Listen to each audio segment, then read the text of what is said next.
Before you go, I'd love to know, where in the world are you watching this from? Drop your city or country in the comments below.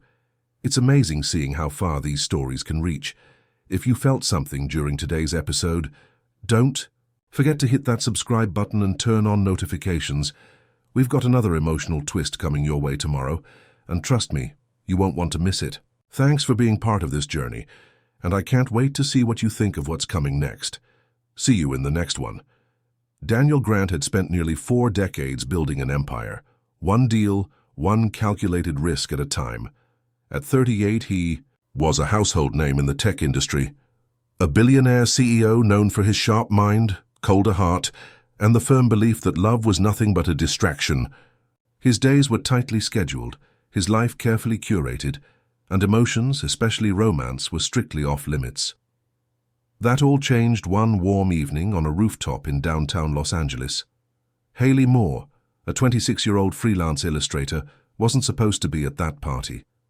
She was only there to drop off a design for a client, but got pulled into the glitzy event by a friend who insisted she live a little. Wearing a borrowed dress and shoes half a size too small, she blended into a world that wasn't hers until a clumsy moment made sure everyone noticed her.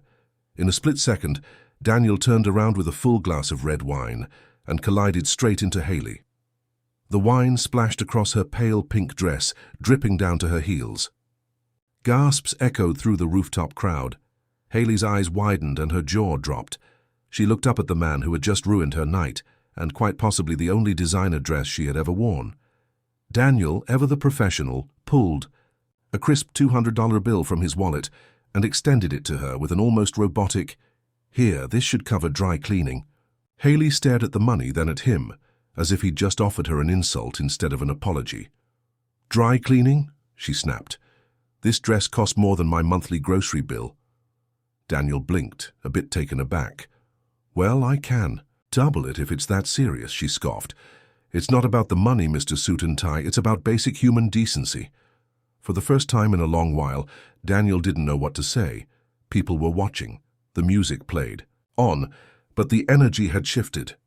Haley, though soaked in wine and embarrassment, stood tall, fierce, fiery, and completely unapologetic. "I can clean my own clothes," she added, brushing past him without taking the cash. "What I won't do is pretend like this didn't happen." Daniel turned to watch her walk away, something in his chest tightening, not with anger, but curiosity. He didn't know who she was, where she came from, or why her words echoed in his head all night. But for the first time in 30 years, he didn't feel indifferent. He felt something. And that, right there on that rooftop, was the moment Daniel Grant, cold-hearted billionaire, emotionally unavailable, guarded and logical, met the girl who would change everything. Haley Moore didn't think twice about walking away from Daniel Grant. She had no idea he was that Daniel Grant, the billionaire tech genius with a reputation for being emotionally unavailable and allergic to small talk. All she knew was that he'd insulted her with a wad of cash and a blank stare, and no amount of money could buy back her dignity. She figured that was the end of it. But Daniel couldn't stop thinking about her, something about the way she looked at him, like she saw right through his status, his polished suit, his carefully guarded armor, had left a mark. The next day, between back-to-back meetings and investor calls, he found himself wondering, who was she? Where did she go after the rooftop incident? Was she okay? He asked his assistant to quietly look into the guest list and track down her name. Haley Moore, 26, freelance illustrator, lives in a modest studio apartment just 12 minutes from his downtown office. She had no major online presence, no scandals, no connections to the wealthy elite. Just raw talent, a defiant attitude, and a trail of overdue rent and rejected art submissions. Without really understanding why, Daniel started showing up at places he never went before. A small coffee shop where she sketched during lunch. The art supply store down the block from her building. Once he saw her struggling with groceries on the sidewalk and nearly offered help, but something stopped him. He didn't know how to be casual, not with her. One afternoon, Haley came home to find her landlord unusually cheerful. "Rent's been covered," he told her, waving a receipt. 3 months in advance, some anonymous donor. Her stomach twisted. She knew exactly who it was. The next time she saw Daniel was outside a gallery hosting a local art show. He wasn't supposed to be there either, but there he was, leaning against a sleek black car, arms crossed, watching her. "You've been following me?" she said, arms folded. "No," he replied smoothly. "I've been noticing you. Is that supposed to be less creepy?" He didn't flinch. "Look, I owe you an apology. What happened that night wasn't okay, and I didn't mean to insult you. I just don't know how to say sorry like a normal person." Haley raised an eyebrow. "And the rent? You thought throwing money at my problems again would help." "I didn't want you to get evicted," he said quietly. That's all. For the first time, she saw something in his eyes. Not arrogance, not pity, just sincerity, confusion, maybe even regret. She sighed, brushing her hair behind her ear. "Next time, try words before dollars." Daniel nodded. "I'll work on that." Neither of them realized it yet, but the distance between them had just gotten a little smaller, and whether they liked it or not, something was starting, something neither of them could control. For weeks after their unexpected gallery conversation, Daniel and Haley kept circling each other like two people, caught in the gravity of something bigger than themselves. He would show up at her pop-up art booth downtown with coffee. She'd text him snarky comments after his TV interviews. Nothing official, nothing serious, but something undeniably real. Then came the night she showed up at his penthouse. It was late. A rare Los Angeles rain tapped against the floor-to-ceiling windows as Haley stood in his living room, soaked and trembling, not from the weather, but from a whirlwind of emotion. "I'm sorry," she whispered, barely meeting his eyes. I didn't know where else to go." Daniel didn't ask questions. He simply offered her a towel, poured her tea, and sat beside her on the couch. For once, silence wasn't uncomfortable between them. After a long pause, Haley finally said it. "I might be pregnant." The words hit the air like a thunderclap. Daniel froze, not in judgment or panic, but in something deeper, something personal. "I don't know for sure yet," she added quickly. "I haven't taken the test, I'm late and everything feels off." Daniel nodded slowly, placing the mug on the table. "You're scared?" Haley laughed, bitterly. "Terrified. I'm broke, alone, and barely keeping my career afloat. A baby? That wasn't in the plan." He leaned forward, elbows on knees, struggling to find the right words. Finally, he spoke. "My ex-wife and I were married for 10 years, arranged by our families. No love, no real connection, just expectations and public appearances. We were separated for the last 2 years before the divorce. Quietly, of course. She stayed on the East Coast. I moved to LA to start over." Haley listened, surprised by his openness. "She wanted kids," he continued. "I didn't. Not because I didn't want to be a father, but because I was afraid I wouldn't know how to love one." Haley's expression softened. For the first time, Daniel didn't sound like a billionaire or a CEO. He sounded like a man, just a man, fighting his own ghosts. "You think you're broken," she said gently. He met her gaze. "Aren't we all?" They sat in silence again, the rain still whispering against the glass. Slowly, Haley reached into her bag and pulled out a sketch pad. "This is something I've never shown anyone," she said, flipping through pages.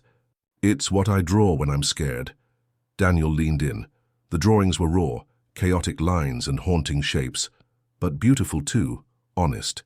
And then he did something he rarely did. He opened up. "I have panic attacks," he admitted. "I see a therapist once a month, sometimes more. I've spent my whole life being composed, powerful, but I'm not always okay." Haley looked at him with new eyes. Two people from different worlds, carrying different pain, suddenly found comfort in each other's mess. Maybe love didn't always start with butterflies, maybe it started with truth, and for the first time, neither of them felt quite so alone. In the days that followed, things between Daniel and Haley shifted, subtly at first, then suddenly like a storm rolling in. He started checking in more often. She felt safe with him, even if she didn't want to admit it. He cooked for her. Once, badly. She laughed for the first time in weeks. It felt almost normal, almost like they were becoming something real. But peace never lasts long in stories like theirs. It started with a phone call. Daniel was at work when his ex-wife, Meredith, showed up unannounced. She was flawless, polished and cold. She walked into his office like she still belonged there, dropping passive-aggressive comments about his latest charity project, a thinly veiled jab at Haley. "I just came to pick up the last of my things," Meredith said, glancing around his space. "Oh, and your assistant told me you've been busy with some freelance artist?" Daniel's expression tightened. "That's none of your business." Unfortunately, someone snapped a photo of them talking, close, intense, and by that evening it had made its way onto a gossip blog. Haley saw it. At first she tried to ignore it. She told herself it was nothing. But her heart pounded anyway. Then came the phone silence. Daniel didn't call that night, that. Or the next. She was spiraling. Then her pregnancy test came back positive. The moment she saw the faint pink line, her legs gave out beneath her. She sat on the bathroom floor, shaking, not just from fear, but from confusion, loneliness, betrayal. All of it hitting at once. When Daniel finally showed up 2 days later, Haley was packing a suitcase. "I saw the photo," she said before he could speak. "Your ex-wife, you and her, you didn't even think to tell me?" "I didn't know there was anything to tell," Daniel replied. "She just showed up, and you just entertained her. While I was home wondering if my whole life was about to change." Daniel looked pained, but Haley didn't stop. "I'm pregnant, Daniel." Silence. "I found out 2 days ago," she continued, voice trembling. "And you weren't there." Daniel stepped forward, eyes searching hers. "I didn't know. I would have come immediately. But you didn't.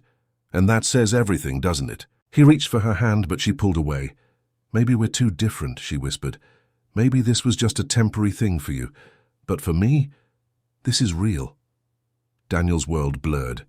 He had spent his life managing billion-dollar acquisitions, negotiating under pressure, but nothing prepared him for this, for the feeling of losing something he didn't know he needed until it was almost gone. "Haley, please," he said, voice breaking. "Let me fix this." She looked at him, at the man who once offered her money instead of empathy, who now stood there looking completely shattered. "You can't fix everything with money," she said softly.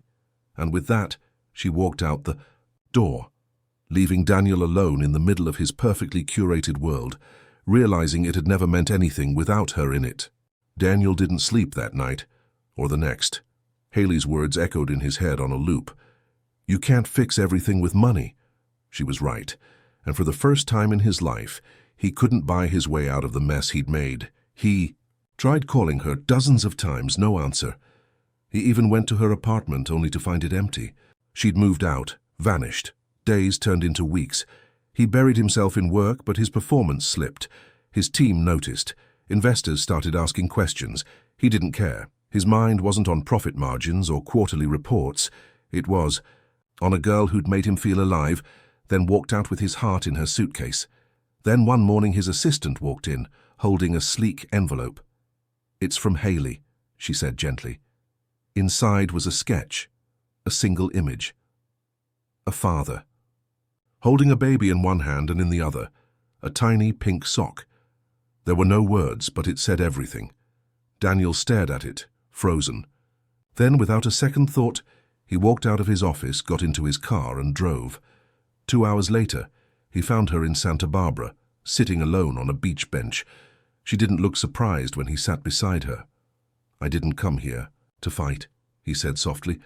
"I came because I'm done pretending I'm okay without you." Haley didn't say anything at first. The waves crashed gently in the background.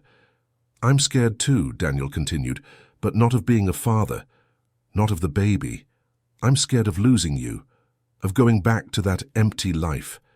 She turned to him, tears in her eyes. "You hurt me," she said. "You disappeared when I needed you most." "I know," he nodded. "But I've changed. You changed me." Then he reached into his coat pocket and pulled out a small velvet box. No grand gesture, no crowd, no cameras, just them. "I didn't get this because it's the next step, or because it makes things easier," he said. "I got it because I want to build a life with you, chaotic, messy, sleepless nights and all. I want to wake up to your art supplies on the kitchen table. I want to be there for every moment, every step, every cry, every laugh. He opened the box. Inside was a ring, simple, honest, like him now. Haley looked down, then back at him. "Are you proposing?" she whispered. "I'm not asking for a perfect life," Daniel said. "I'm asking for a real one. With you." Her heart pounded.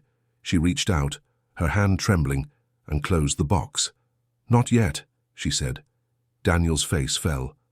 "Until," she added. "But I'm not going anywhere either." Then slowly she took his hand and rested it gently on her stomach. And just like that, Daniel Grant, the man who once thought love was weakness, found the one thing stronger than fear: family. This story was filled with unexpected turns, raw emotions, and a love that blossomed through pain and healing. But now we'd love to hear your voice. What part of the story moved you the most? Was it the moment she stood up for herself, the heartbreak of miscommunication, or the redemption that came from true vulnerability?